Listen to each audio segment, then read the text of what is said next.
creo que es tan fundamental para nosotros que abrazamos esta fe, este evangelio. Y yo titulé el mensaje La ley de la coherencia. Y hablamos acerca de el paradigma de una iglesia gobernante. Y hemos hecho un montón de desarrollos de temas, ¿no es cierto?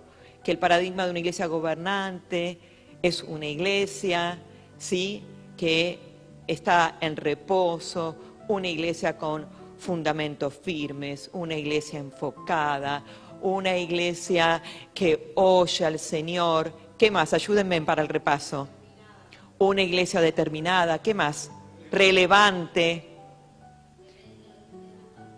que vence los sistemas caducos. Miren cuánta palabra, ¿no es cierto?, que si nosotros la creemos y la caminamos, entonces vamos a poder vivir esa vida que el Señor Jesús nos ha comprado en la cruz del Calvario. Entonces, la ley de la coherencia es necesaria también, porque para que una iglesia pueda gobernar, debe vivir en coherencia. La definición de coherencia dice que es la relación lógica y adecuada entre las distintas partes de un todo. Define una cualidad indispensable para que las ideas, los textos o incluso las acciones tengan sentido y resulten comprensibles. Lo voy a volver a leer. Dice que la definición de coherencia es relación lógica y adecuada entre las distintas partes de un todo. Define una cualidad indispensable, repítame conmigo, indispensable, para que las ideas, los textos o incluso las acciones tengan sentido y resulten comprensibles. Amados, para que el evangelio tenga sentido, debe la iglesia vivir en coherencia. Para que el evangelio sea comprendido, debe la iglesia vivir en coherencia. Y la iglesia somos cada uno de nosotros.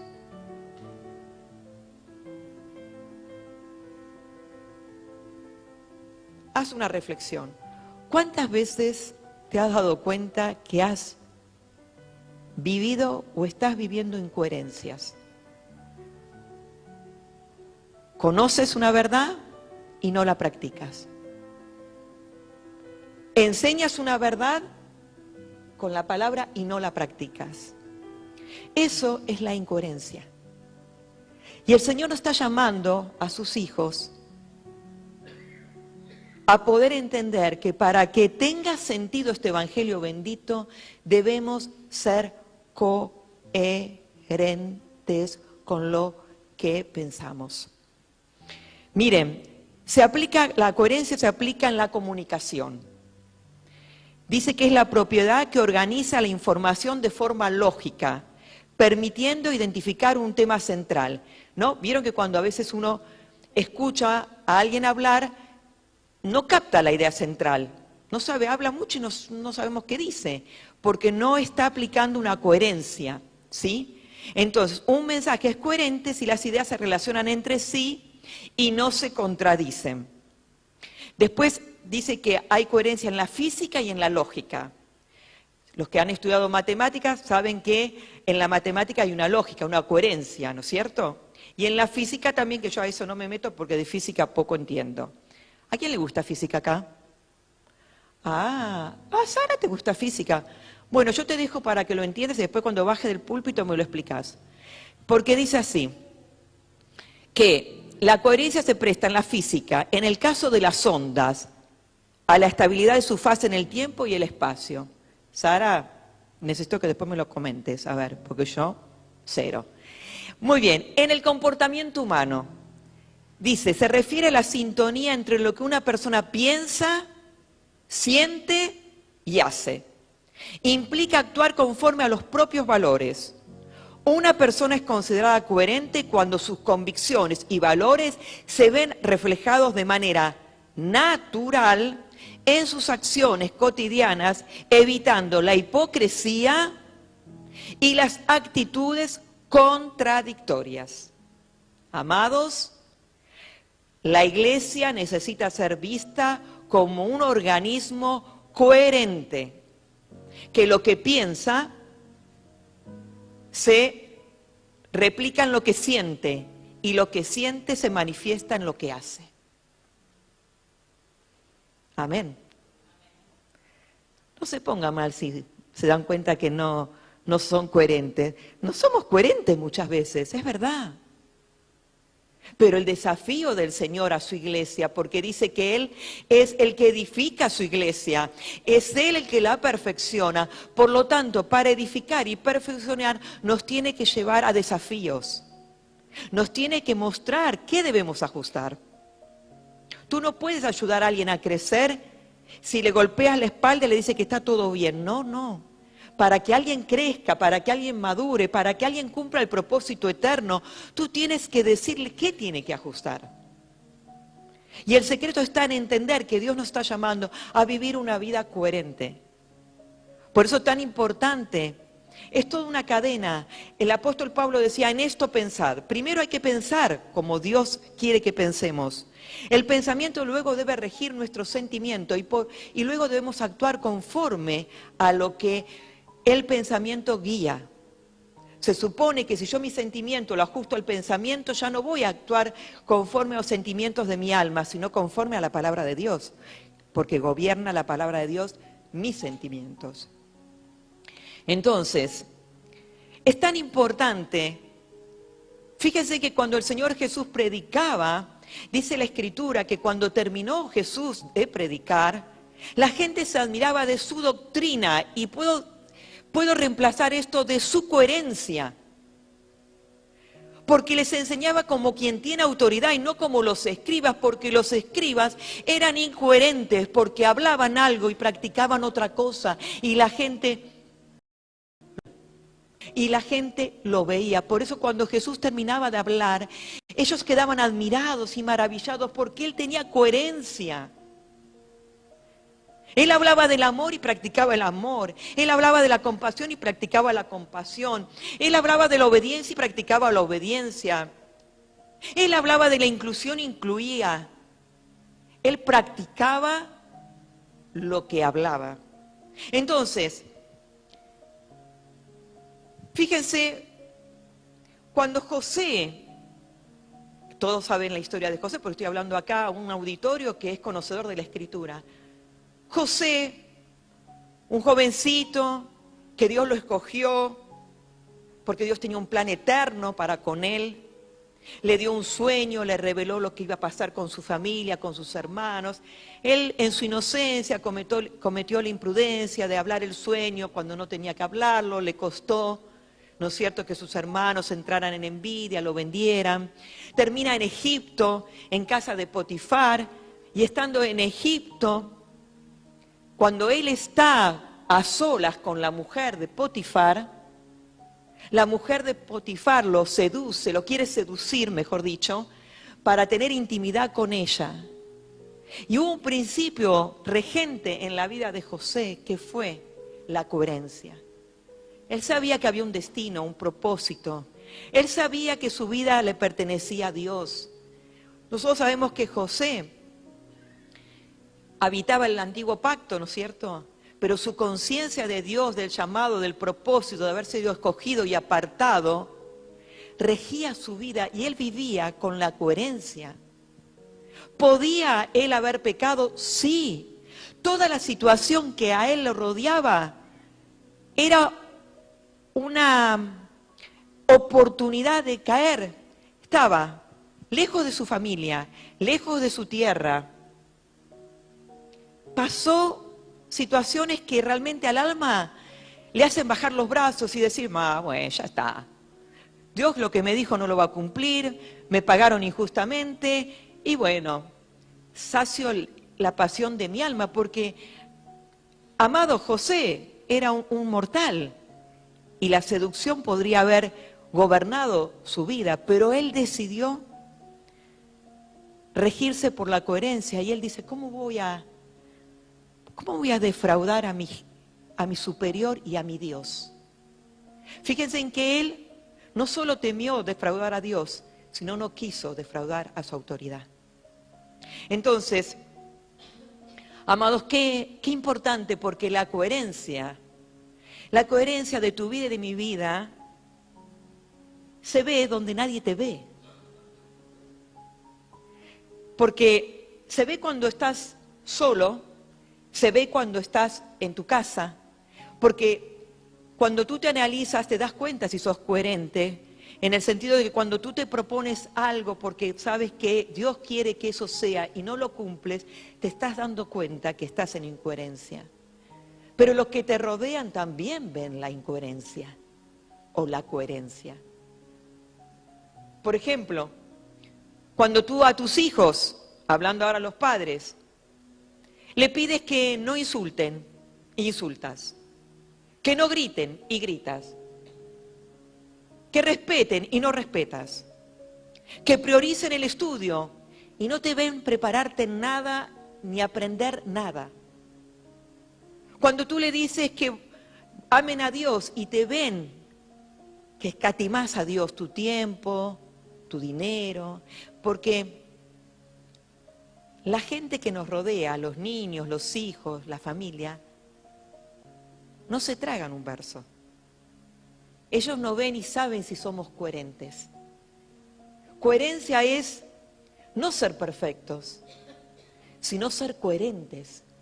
Tú no le puedes pedir algo a alguien y no hacerlo tú. Eso es incoherente.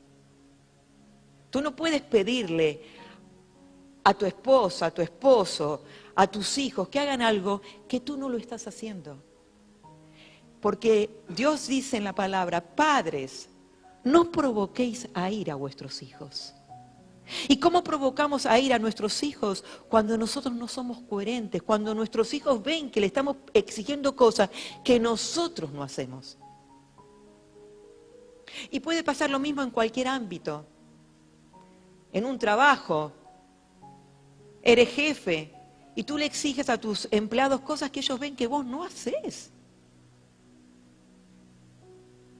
Yo siempre recuerdo, cuando yo trabajaba, que era jovencita en la municipalidad, yo terminé la secundaria y ingresé a la Subsecretaría de Inspección General en la ciudad de Buenos Aires, en un departamento difícil que era clausura.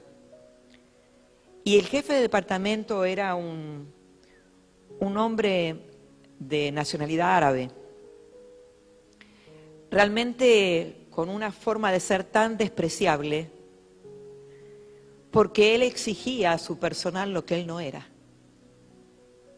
Me acuerdo cómo avergonzaba a mis compañeros cuando los contribuyentes lo venían a denunciar ante él por haber aceptado coimas y todos sabíamos que él lo aceptaba. ¿Qué provoca eso en el corazón? Bronca. A los compañeros míos, ¿qué les provocaba? Y si él lo hace, yo lo hago. El problema es que ellos no sabían que él no caía y yo sí. Por eso dice, no provoquéis a ira a vuestros hijos. Sean coherentes. En el liderazgo, yo no puedo exigir a los que están bajo la asignación que el Padre me dio lo que no ven en mí. Yo no puedo exigir nada que no vean en mí. Que en definitiva, cuando lo ven no hay lugar para exigencia, porque el Señor fue ejemplo para nosotros. Dios está llamando a una iglesia a que sea coherente. Nosotros a veces, a mí me preguntan algunas personas, pastora, ¿por qué a mí no me rinde la plata si yo diezmo y ofrendo? ¿Por qué no me rinde el dinero si yo estoy poniendo en práctica la generosidad? Yo te pregunto, ¿eres coherente en tu trabajo? ¿Trabajas lo que tienes que trabajar? ¿O escatimas el tiempo a tu jefe? Porque Dios todo lo ve y Dios no te va a prosperar solamente porque das dinero, sino porque eres fiel y coherente. Trabajas lo que tienes que trabajar, eres esforzado, eres responsable. El Evangelio nos tiene que permear en todas las áreas, amados. No es que seamos perfectos, no. Porque quien nos perfecciona, ¿quién es? El Espíritu Santo. Pero el Señor dice que cuando Santiago hablaba acerca de que nosotros cuando nos enfrentábamos a la palabra y la palabra a nosotros no nos provoca un cambio, dice que somos como oidores olvidadizos, que nos vemos en el espejo, decimos, ay, sí, me tengo que arreglar, pero no me arreglo. Y el Señor dice que esa actitud, ¿qué nos provoca a nosotros? Que nosotros nos engañamos a nosotros mismos. Eso es incoherencia, amados. Porque la persona, cuando nosotros entramos en incoherencia, nos estamos engañando a nosotros mismos. Porque decimos algo que no practicamos. Entonces, el apóstol Pablo decía en Efesios 4:25, por lo cual, desechando la mentira, hablad verdad cada uno con su prójimo, porque somos miembros los unos con los otros. El Señor llama a su iglesia a hablar la verdad, y hablar la verdad es caminar en coherencia. Hablar la verdad es caminar en coherencia.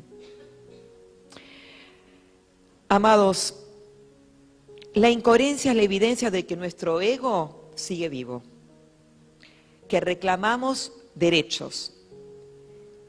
Por eso nos excusamos y no, yo hago esto y vivimos en esa incoherencia de lo que debo hacer y lo que no hago.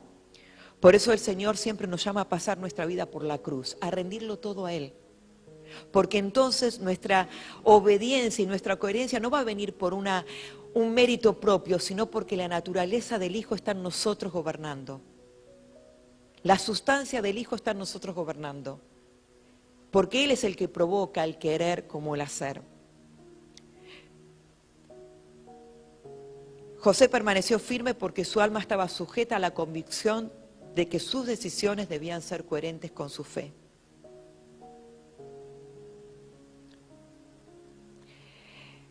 Miren, amados, el Señor dice en Gálatas 2:20 que ya no vivo yo, mas vive Cristo en mí. Y eso es lo que debe ser la verdad gobernante en nuestras vidas. Porque la ley de la coherencia significa, como dice la palabra, que la coherencia va a dar buenos resultados en mi vida, pero la incoherencia también va a dar resultados y no buenos. Porque todo lo que el hombre sembrare, eso segará. Si tú vives en incoherencia permanente, ¿qué vas a cosechar? ¿Qué vas a cosechar? Pero si vives en coherencia, el Señor dice que va a manifestar su gloria en tu vida. Y la bendición que el Señor Jesús derramó en la cruz, el Calvario, porque dice que fuimos bendecidos con toda bendición, ¿no es cierto? Ya somos bendecidos, pero las bendiciones se manifiestan cuando nosotros caminamos en coherencia.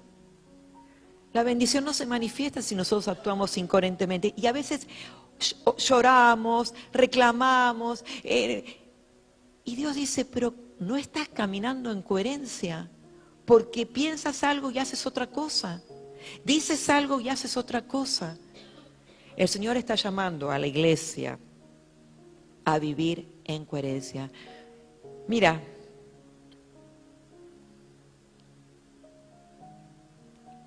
todo el tiempo uno ve cuánta incoherencia hay en medio de la iglesia.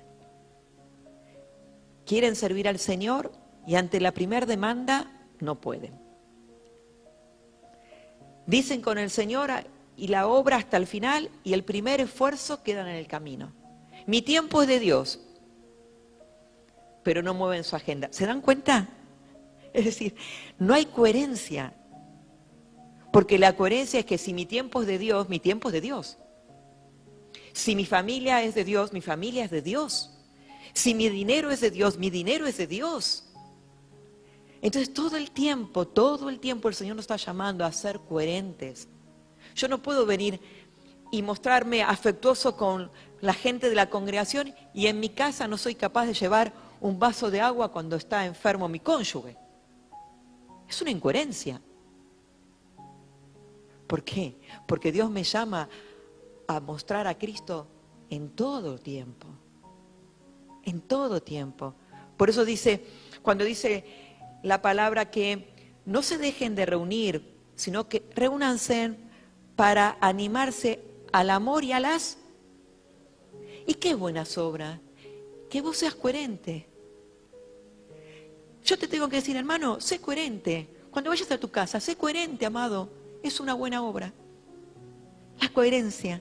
Sé coherente, practica el amor. Practica el servicio en tu casa, la entrega en tu casa. Y eso que tú practicas en tu casa se va a reflejar acá. Pero sabemos muy bien que, como decía la multitud, los fariseos, que eran los religiosos, los que estaban en las sinagogas y los que eran hipócritas, eran incoherentes. Y el espíritu religioso, amados, nos quiere llevar siempre a ser así. Dar una imagen de piedad. Pero el Señor nos llama a ser coherentes. Porque lo que Dios quiere hacer en esta casa, cielos abiertos, requiere que cada uno de nosotros seamos coherentes. Si yo digo voy, voy. Si yo digo doy, doy. Si yo digo hasta el final, hasta el final. Porque el Señor busca que sus hijos y su iglesia sean coherentes. ¿Cómo puede ser que tú ayer me dijiste te acompaño hasta el fin y hoy no estás? Pero así lo reproducimos en nuestra vida.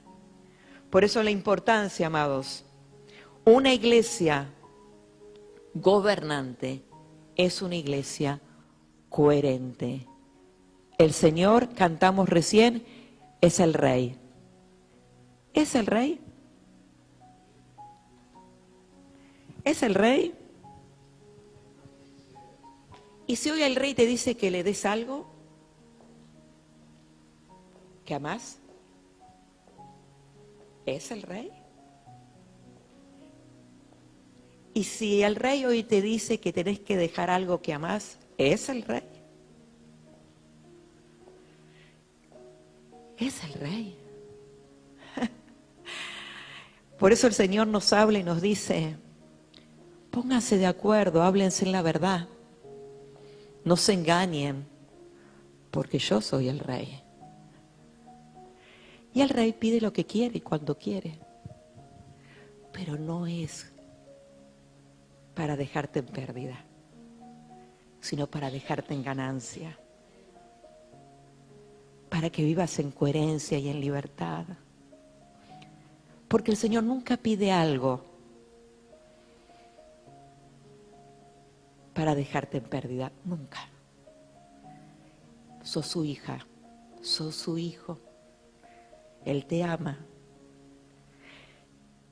El lunes a la mañana